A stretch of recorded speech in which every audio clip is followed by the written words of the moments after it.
You ever notice how love, it starts like light? It fills every shadow in your life. It gives you color, energy, purpose. You laugh more, you breathe deeper, you feel seen.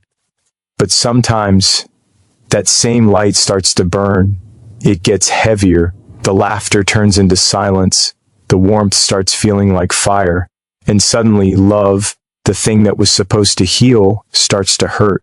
When that happens, we face one of the hardest questions a human can ever ask. When does love stop being love? Let's talk about that.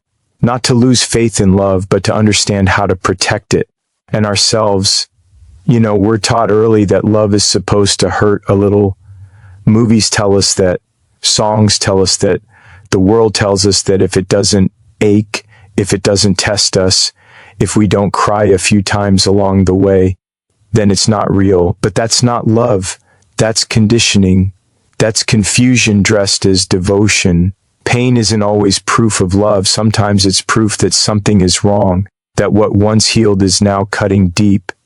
Love was never meant to feel like you're walking barefoot across glass just to keep someone else comfortable. It's not meant to be a battlefield where you prove your loyalty through suffering. Real love doesn't demand that kind of sacrifice. I've met people who confuse endurance with affection. They think the more they endure, the more they prove their love. I stayed because I love them. I forgave everything because I love them. I lost myself because I love them. And you want to say, no, you stayed because you hoped. You forgave because you believed in potential. You lost yourself because you thought that's what love required. But love never asked for that. That was fear talking. That was insecurity whispering. If you stop giving, they'll stop staying. We've been sold this idea that love is noble suffering, that patience equals passion. But love, at its purest, doesn't break you down to build itself up. It doesn't ask you to shrink so someone else can feel tall. It doesn't silence your truth so their comfort can stay undisturbed. That's not love, that's control, that's dependency. That's what happens when we mistake chaos for connection. See, pain has a tricky way of disguising itself. It tells you this is what real love feels like. This ache in your chest, this confusion, this constant waiting for a better day. It means you care. But pain can lie. It can wear the mask of passion, of intensity, of commitment. And before you know it, you start believing that love without struggle is boring. That peace means something's missing. That stillness is emptiness. But imagine this. Imagine love that feels like calm, like safety, like coming home after a long day and knowing you don't have to perform, you don't have to prove. You can just be. That kind of love doesn't make you anxious. It doesn't drain your energy. It nourishes you. It doesn't take your breath away. It helps you breathe again. I knew someone once who stayed in a relationship that everyone around her could see was breaking her. She said, "It's just a phase, he's struggling, I can fix this." And for years she tried. Every argument became another chance to prove her patience. Every apology became another promise she wanted to believe. When she finally left, she said something I'll never forget. She said, "I kept thinking my pain was a sign that I loved him enough. But really, it was a sign that I loved myself too little." That hit me hard. Because that's what we do, right? We mistake the weight of pain for the depth of love. We think the heavier it gets, the more meaningful it must be. But love isn't measured by how much pain you can tolerate. It's measured by how much peace it brings you, by how safe you feel in someone's presence, by how much of yourself you still recognize when you look in the mirror. There's this myth that great love stories are built on drama, on stormy nights, tears, heartbreak, reconciliation. But the greatest love stories I've ever seen aren't loud. They're gentle. Two people who choose each other not because they need to, but because they want to. They don't test each other's breaking points just to prove strength. They nurture each other's softness because they understand that's where love really lives. And I get it. We've all been there. That moment when love starts hurting, but you keep telling yourself it's just a rough patch. You tell yourself it's normal, that all relationships are hard. But when love becomes a source of constant anxiety instead of comfort, when your stomach knots more than it flutters, when you start editing yourself to avoid conflict, that's not love anymore. That's emotional survival. Sometimes we cling to pain because it's familiar, because peace feels foreign. You start believing that love must always come with struggle because that's all you've ever known. But think about it. A flower doesn't grow in fire. It needs light, air, water, care. So why do we expect love to bloom in suffering? Pain can teach us, yes. It can wake us up. It can show us what we don't want. But it should never be the foundation we build love on. Because pain can coexist with love, but it should never define it. Real love should help you heal from pain, not create more of it. There's research that says people in healthy relationships have lower stress levels, better heart health, even longer lives. That's not a coincidence. Love, when it's real, is supposed to heal. It's supposed to make your world bigger, not smaller. You shouldn't lose your friends, your laughter, your light because of love. You shouldn't have to justify your tears by calling them proof of commitment. When love becomes a reason to cry more than to smile, it's time to ask yourself, am I loving this person, or am I trying to prove something to myself? Am I afraid of losing them, or afraid of being alone? Because those are two very different things. Sometimes love starts as magic and turns into memory, and that's okay. It doesn't mean it wasn't real. It just means it served its purpose. It taught you something. Maybe about trust, maybe about vulnerability, maybe about yourself. But pain is not a certificate of authenticity. It's not what makes love real. What makes it real is kindness, presence, effort, care, and the way you both feel safe enough to grow. So when you find yourself confusing pain with passion, stop and ask, what am I learning here? Am I holding on to love, or am I holding on to the idea of what it used to be? Because if love no longer feeds your soul, if it only feeds your doubts, that's not love anymore. That's habit, that's fear disguised as devotion. And listen, it's okay to walk away from something that hurts you, even if you once called it love. You're not giving up on love by leaving. You're giving love a chance to be what it was always meant to be. Something gentle, something honest, something that helps you grow instead of breaking you apart. Because in the end, pain isn't proof of love. Healing is, understanding is, peace is. The real proof of love is when you can look at someone or yourself and say, I want you to be free and I want me to be whole. That's love, not the fire that burns you, but the light that guides you home.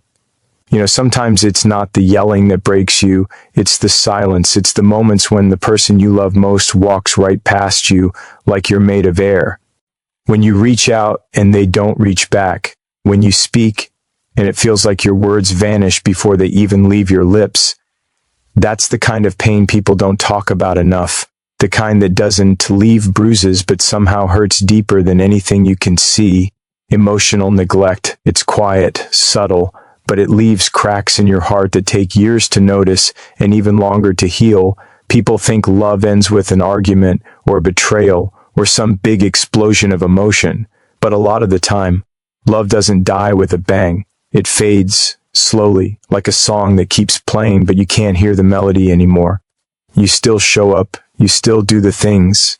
You eat together, you sleep beside each other, you go through the motions.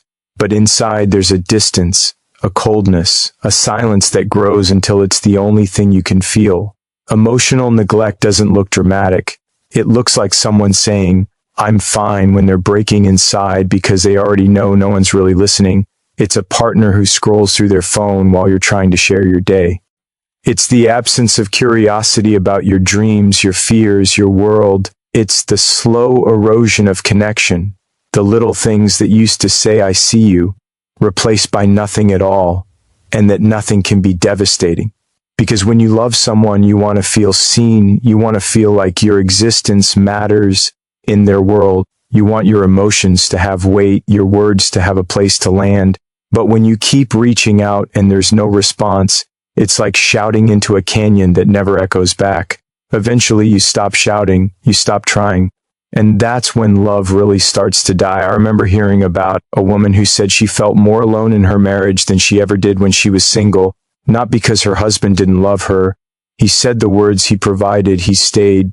But emotionally he wasn't there. He'd retreat into his work, into his thoughts, into silence. Every night she'd sit next to him on the couch, and the space between them felt like miles. That's the thing about emotional neglect. It can happen right next to someone. You can be physically close but emotionally abandoned. We often underestimate how much attention, empathy, and presence mean in a relationship. Humans are wired for connection. We need to be mirrored, to feel that someone understands us, that we matter. Emotional neglect denies us that, and it's so painful because it makes you question your worth. You start thinking, maybe I'm asking for too much. Maybe I'm too sensitive. Maybe I'm the problem.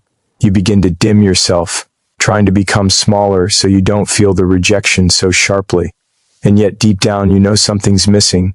You know love isn't supposed to feel like emptiness. Real love listens. It leans in. It notices the little changes.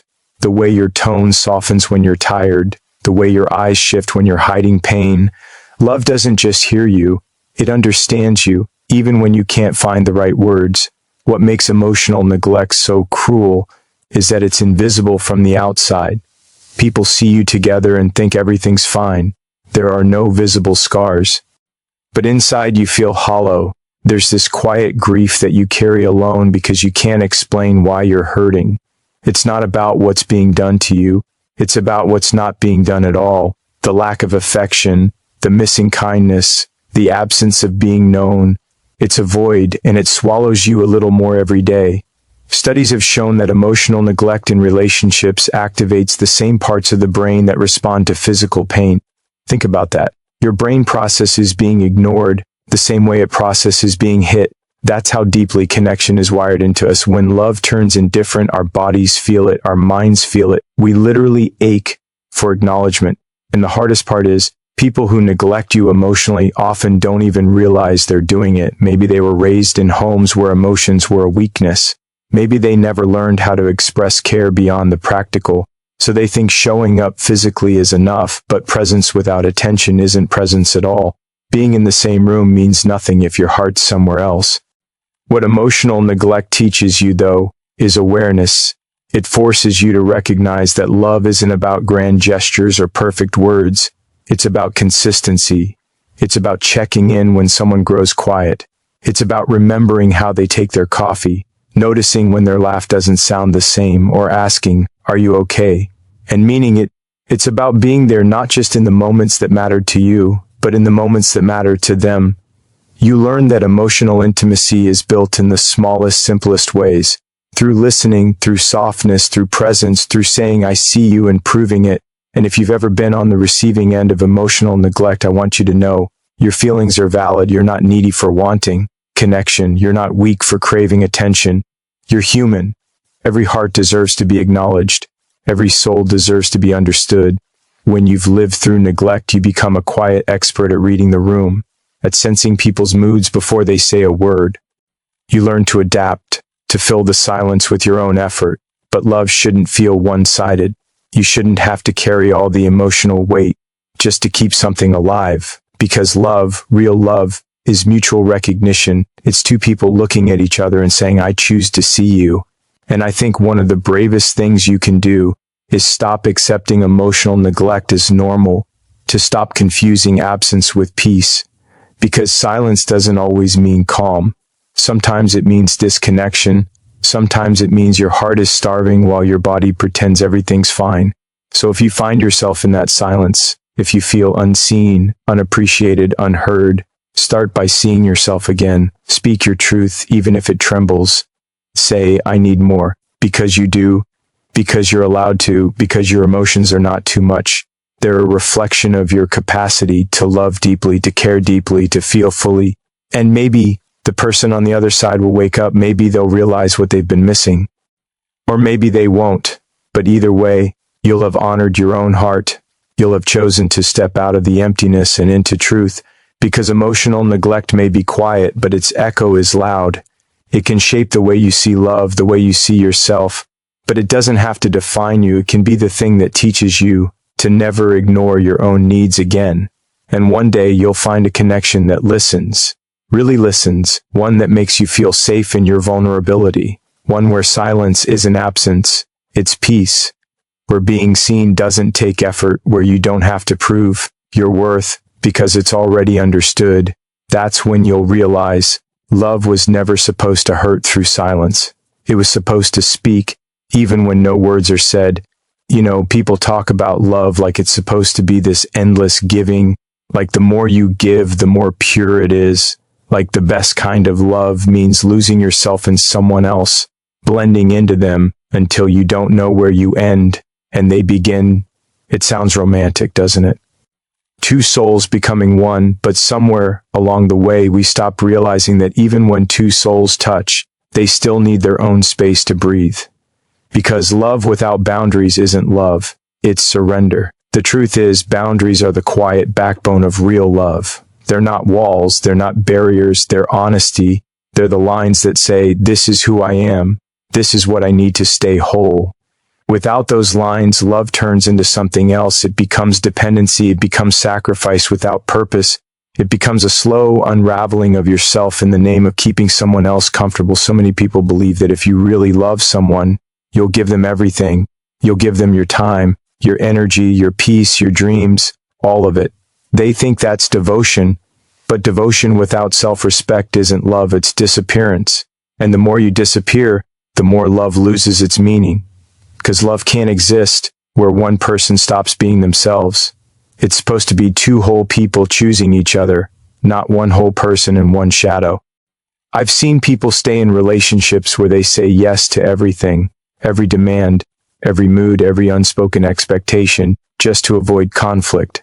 They stop saying what they really think. They laugh at jokes that hurt them.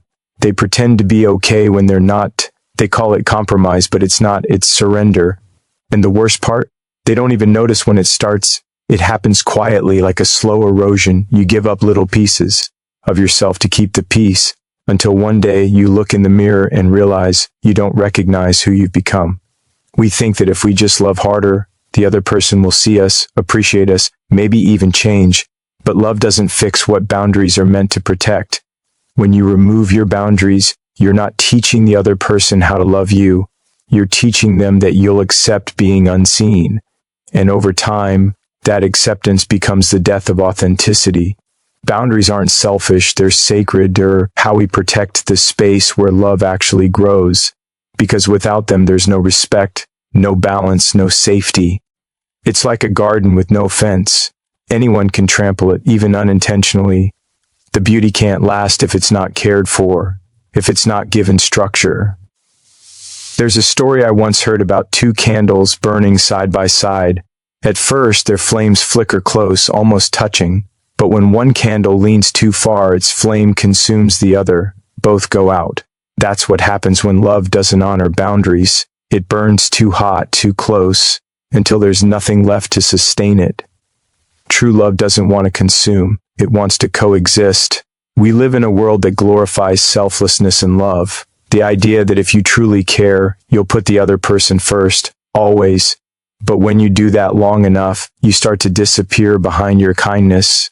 You start believing that being loved means being needed, not being known. And that's dangerous, because love that demands you erase yourself isn't love at all. It's a form of control. Healthy love says, I see you, I respect your limits, I honor your no. It allows room for individuality.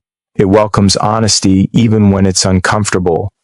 It doesn't guilt you for needing time, space, or peace. It says, I love you, but I love me too. That's the balance we forget, that self-love and love for others aren't opposites, they're partners. You can't give what you don't have. If your own cup is empty, no amount of pouring will fill anyone else's. There's a kind of quiet strength in saying this is not okay for me. It doesn't mean you love less, it means you love smarter. You love in a way that can last. You love in a way that honors truth over illusion. Because love that requires you to break yourself apart isn't sustainable. It's a short-lived high followed by a long, slow ache. I knew someone who stayed in a relationship where they were constantly told, you're too sensitive, you're too emotional. Every time they tried to express themselves, they were made to feel small, so they stopped. They built silence around their heart and called it compromise. Years later, they said, I thought I was protecting love by being quiet, but all I did was lose my voice. That's what happens when love has no boundaries. Your voice fades. You start translating silence as peace and neglect as patience. But love without truth isn't peace. It's just avoidance. And avoidance is how love starves. Boundaries are love's language. They say, I want this to work, but not at the cost of my soul. They allow both people to show up fully, not half alive, not half truthful. They remind us that love is not about merging into one identity. It's about walking side by side, choosing each other every day while still holding space for individuality. If you've ever been afraid to set a boundary because you thought it would make someone leave, ask yourself, what kind of love disappears when you start telling the truth? What kind of connection can't handle honesty? Love that's real doesn't crumble when you say no. It adjusts, it listens, it grows. There's beauty in loving deeply, but there's power in loving wisely. The people who truly care for you won't ask you to trade your peace for their comfort. They won't punish your truth with silence or guilt. They'll thank you for your honesty even when it stings. Because deep down they know that love without boundaries eventually turns into resentment, and resentment kills faster than distance ever could. Setting boundaries isn't about pushing someone away. It's about inviting them closer in a healthy way. It's about saying, I want this connection to last, so I need it to be built on respect. It's about loving in a way that makes room for both hearts to breathe. There's this idea that love should be unconditional, and that's beautiful in theory, but unconditional doesn't mean unprotected. It doesn't mean you let someone hurt you just because you love them. Real love is unconditional in its compassion, not in its tolerance for harm. You can love someone and still choose to walk away if staying means betraying yourself. That's not a lack of love. That's the deepest form of it, because you're honoring the truth of what love was meant to be, something that uplifts, not destroys. When you love without boundaries, you start to confuse giving with losing. You keep handing out pieces of yourself, hoping someone will finally notice how much it costs you. But love isn't about proving your worth through sacrifice. It's about being seen, valued, and met halfway. So if you ever find yourself loving someone so much that you start disappearing, stop, take a breath, step back. Remember who you are. Love should add to your life, not replace it. You can give deeply without giving yourself away. You can hold someone without losing your grip on your own heart. Because love without boundaries isn't love, it's surrender. And surrender might feel noble in the moment, but over time it drains your soul. Real love doesn't ask you to fade, it asks you to shine right alongside someone else who's learning to do the same. Sometimes we grow up believing that love can fix anything, that if we just hold on tight enough, if we just try harder, forgive more, endure longer, things will go back to the way they were. We tell ourselves that healing means holding on, that walking away is failure, that leaving means we didn't love enough. But the truth is, healing doesn't always mean staying. Sometimes healing means letting go of the thing that's breaking you, even if it's the very thing you once thought you couldn't live without. Love has this powerful pull, doesn't it? It makes us believe that if we just give it time, if we just give it grace, the pain will fade and the light will come back. And sometimes it does. Sometimes love transforms. People grow, they learn, they find their way back to each other. But sometimes love reaches a point where it can't grow anymore. It stops expanding and starts suffocating. And no matter how much you pour into it, it can't bloom again because it's not supposed to. That's when the hardest truth comes. Healing might not be found in repairing the bond, but in walking away from it. It's one of the hardest decisions we face as humans, to leave something that once felt like home, because the heart doesn't work like logic. You can know something isn't right and still love it deeply. You can see the cracks forming, the foundation crumbling, and still want to fix it.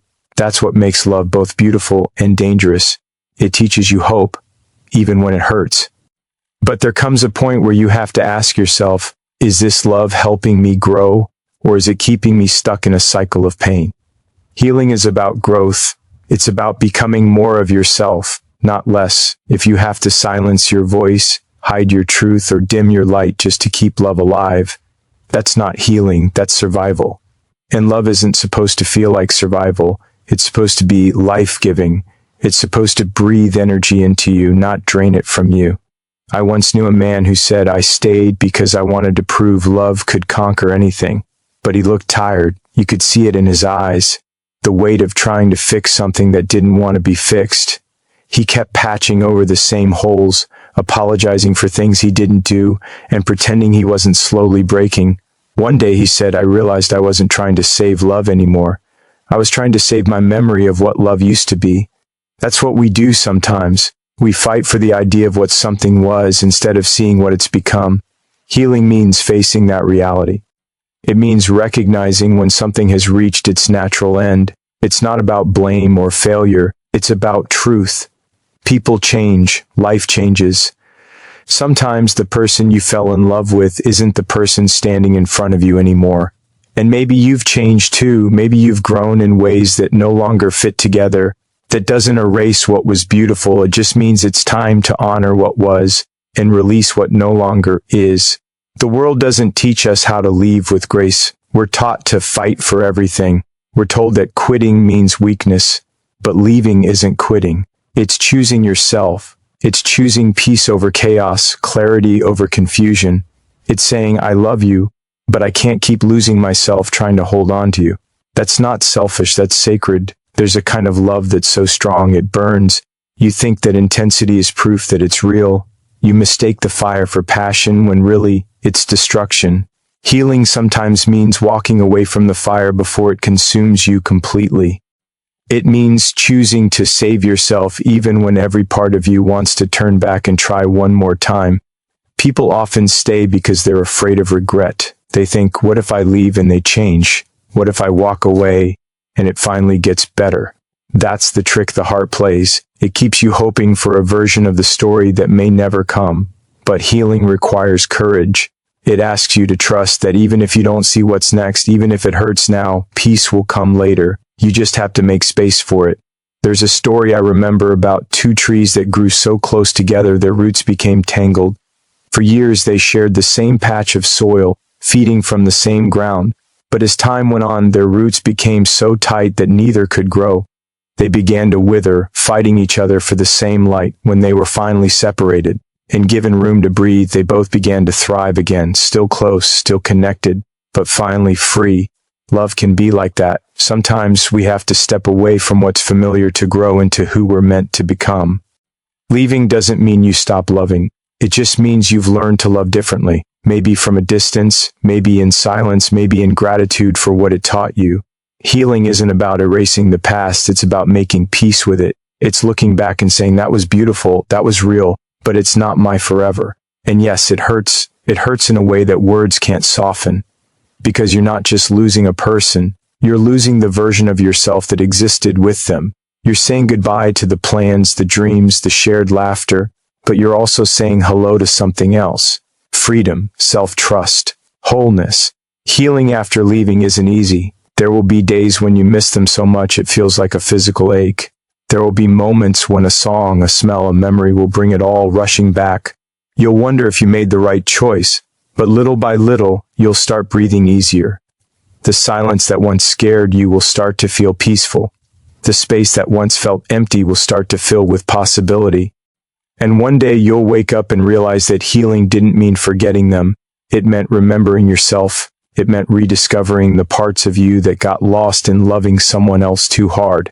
It meant learning that your worth isn't measured by who stays, but by your courage to stand on your own. There's a quiet kind of strength in walking away with love still in your heart. It's not about anger or bitterness or revenge. It's about respect for what you had and for yourself. You can love someone deeply and still know that staying will only cause more pain. That's not weakness, that's wisdom. Healing doesn't always look like reconciliation. Sometimes it looks like distance, acceptance, release. Sometimes it means choosing to love from afar, to wish someone well without needing to be part of their story anymore. Because the truth is, not all love stories are meant to last a lifetime. Some are meant to shape us, teach us, prepare us for the person we become afterward. So when you find yourself standing at that crossroads, the one where love and pain start to blur, don't see walking away as the end. See it as an evolution. Because healing isn't about holding on to what once was. It's about making space for what can be. It's about trusting that the love you gave wasn't wasted. It mattered. It changed you. It helped you grow. And maybe one day you'll look back and realize that the moment you chose to walk away wasn't when love died. It's when you came back to life. When love breaks, something inside you breaks too. It's like a quiet earthquake that no one else feels, but you know it's there. The aftershocks that ripple through your chest, the heaviness that sits in your throat. You start questioning everything. The moments you thought were real, the promises, the dreams you built around someone's presence. And when the dust settles, you're left with two choices: to grow from it or to let it turn you bitter. Bitterness is easy. It's comforting in a strange way. It tells you that if you stop caring, you'll stop hurting. It convinces you that closing your heart is protection. But bitterness doesn't protect, it poisons. It builds walls so high that even the light can't get in. You start carrying your pain like armor, but that armor gets heavier with time. It doesn't make you stronger, it just keeps you stuck. Growth, on the other hand, is hard. It asks you to face what happened, to look at your pain and say, okay, what now? What can I learn from this? It's the path that forces you to feel instead of numb, to let the pain move through you instead of letting it live inside you. Growth means taking responsibility for your healing, even when the hurt wasn't your fault. It's not fair, but it's the only way you move forward. You can love someone deeply and still realize that love wasn't meant to last forever. You can give everything you have and still lose. But what defines you isn't the loss. It's what you do with it. You can let it harden you, or you can let it teach you. You can become cold, or you can become wiser, softer, more open. Pain has the power to destroy, but it also has the power to transform. I once met someone who went through a heartbreak that shattered her world. She said for months she couldn't listen to music, couldn't walk through familiar streets, couldn't look at herself without feeling like something was missing. But slowly, she started rebuilding, not by erasing the pain, but by learning from it. She took up painting. She started traveling alone. She said, I realized love didn't fail me. It freed me to find myself again. That's growth. Not pretending it didn't hurt, but finding purpose in the pieces left behind. Science even tells us that heartbreak activates the same part of the brain that processes physical pain. That's how real it is. But the brain can also rewire itself. It can heal, adapt, rebuild new pathways of joy. The heart works the same way. The more you lean into healing, the more you teach yourself that pain doesn't define you, it refines you. When love hurts, the temptation is to close off, to tell yourself you'll never love like that again. But maybe that's the point. Maybe you're not supposed to love the same way again. Maybe you're meant to love smarter, with clearer eyes and a softer heart. Growth means learning that boundaries are strength, that vulnerability is not weakness, that loving again isn't betrayal to your past. It's proof that you survived it. Sometimes growth means forgiving, not because they deserve it, but because you deserve peace. Sometimes it means forgiving yourself for what you didn't know then, for staying too long, for giving too much. Healing isn't about erasing the story, it's about finding a new ending. So when love hurts, don't run from the pain. Sit with it. Listen to what it's trying to tell you. Let it carve out space inside you for something new to grow. Because that space, that scar, is where wisdom lives. It's where strength begins. Love may hurt, but the pain doesn't have to be your prison. It can be your beginning. So when love starts hurting more than healing, it's not the end of love. It's the beginning of truth. You learn that love isn't meant to be a battlefield. It's meant to be a sanctuary. You learn that leaving doesn't mean you stopped loving. It means you started loving yourself too. And maybe, just maybe, one day you'll find a love that doesn't burn, but glows, soft, steady, healing, because that's what love was always meant to be.